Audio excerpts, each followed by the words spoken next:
Hi, today I have something for you which is right up my valley.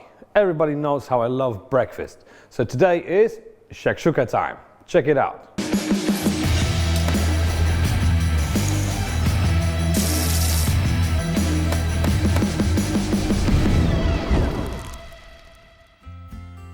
SHAKSHUKA originates in Middle East, probably in Tunisia or Yemen. So it's a very nice and fragrant but simple to make dish, although it takes a little bit of time. So my advice to you is always do it in bulk, in large quantity. It will hold in your fridge for about 4 to 5 days with no problem at all. And if you pasteurize it, you can keep it for even a month or two. And it will save you time. So let's get through the ingredients. First of all, I have pelati. Crushed tomatoes are also pretty good for it. You can use tomato pulp. Doesn't really matter. I like to use the pelati because it has whole tomatoes in it and it gives a little bit of texture to the whole dish. Then I have honey, spinach, feta cheese, ground cumin, garlic powder, cayenne pepper, curry powder, Cajun seasoning. It's not well characteristic for the region, but I like to add it in because it gives it a really nice flavor to it. I have sweet paprika, salt of course for seasoning, fresh garlic, some eggs, shallots, and of course chilies. For the finish I'm also use some parsley and coriander. First of all, let's cut some onions. You can use any type of onion. I like to use shallots because they're slightly sweeter. Don't need to be too particular about cutting the onions. I like to do like really nice long stripes. They're gonna cook for about an hour and a half, so you can cut them quite thick because they're gonna disintegrate while cooking anyways. Once you've done that, it's time to fry them off. So let's turn it on. You sort of need like medium heat for it. You don't want to caramelize the onions too much. So like a sort of middle flame. Some olive oil. I'm using pomace. Don't be stingy with it. There you go. And once the pot is hot, let's throw some onions in. And you can start the frying process from a cold pan or pot because you rather want to sweat the onions rather than caramelizing them. So once the onions are in, give it a stir. What you want to do, you want to add your spices straight away to your onions and out as well. Don't be stingy with it. I will not give you a proper recipe with quantities because it's up to you how spicy you want your shakshuka.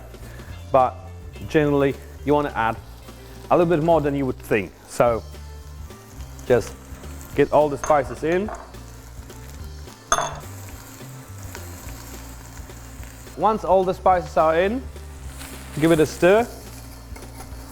And what this does, it actually toasts a little bit the spices, it fries them up, and they will release all the aroma into the dish. So the sooner you give them in, the better. Although now you have to be careful because it is likely to burn. So you have to be vigilant and just check it. The onions are pretty much there already, so you don't want to fry them for too long. Now it's time to add some chilies. So chilies are in, give it a stir. Garlic you want to give it last, as last ingredient, just before the tomatoes go in, because it's likely to burn, and when the garlic burns it becomes really bitter. So in goes the garlic, and now the tomatoes, really carefully. Once the tomatoes are in, give it a nice stir. And now it needs to simmer for, well, at least 45 minutes to an hour. In this time, well, you can actually, like once the tomatoes are really hot, you can add the honey. So I'm using probably 2.5 up to 3 liters of tomatoes, about 150 up to 200 grams of onions. So for this amount, I'm going to use about 200 grams of honey. But be careful with the honey, because it is not a dessert. You don't want it too sweet, you just want a certain sweetness to balance the acidity of the tomatoes. So I know that for this amount, 200 grams is absolutely enough, but it also depends on the honey. You can also use agave syrup or simple sugar, like brown sugar, but I reckon honey gives a little bit more flavor to it. All right, so now we wait 45 minutes and see what happens. Tomatoes have been bubbling away for like 15 to 20 minutes.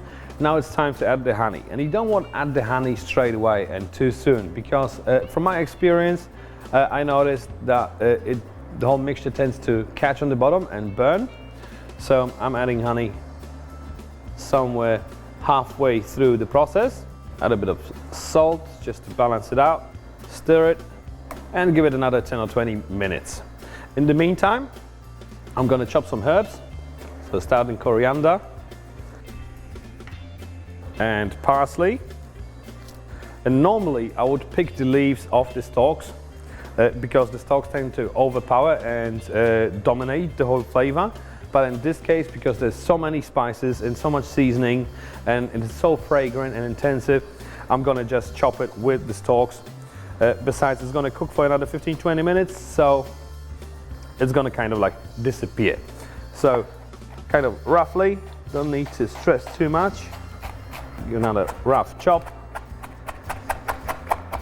You don't want to give the herbs in too early, because what's going to happen, they're going to go brown and bitter. So like sort of like in the 2/3 of the process. Just stir it in and give it another 10 or 20 minutes to cook. All right, it's been 45 minutes to the dot for the tomatoes. So they're probably ready, they're nicely reduced. They're sort of thickish, all the onions are nice and soft. So it's time to finish up the dish. And we're gonna do it in this little pot. So first, let me just turn on the salamander. If you don't have a toaster like this or a salamander, you can easily do it in the oven. So what's gonna happen now, let's fill the little pot. You don't want to fill it up too high. Why? Because there's an egg going on top. All right, so just crack the egg and crumb some feta cheese on top. I'm using sheep's feta. It also goes really well with some quark or well, any other white cheese for what it matters. All right, see the salamander is nice and hot, so let's place it in. It's going to take roughly like 1.5 up to 2.5 minutes. What you want to do, you just want the egg to set, so you don't want to bake it really. Like you want the egg yolk still a little bit soft. All right, so just give it another 2 minutes. The egg is almost set now, so let's prepare the garnish. For the garnish, we're going to use some baby spinach leaves. So just get rid of the stalk, and you're going to roll it up, and we're going to do a chiffonade. So chiffonade is 3 really thin slices or stripes. Now we can take out our shakshuka, put some spinach on top. Let's cut some bread. And there you go. That's your perfect, nutritious Middle Eastern breakfast. Bon appetit.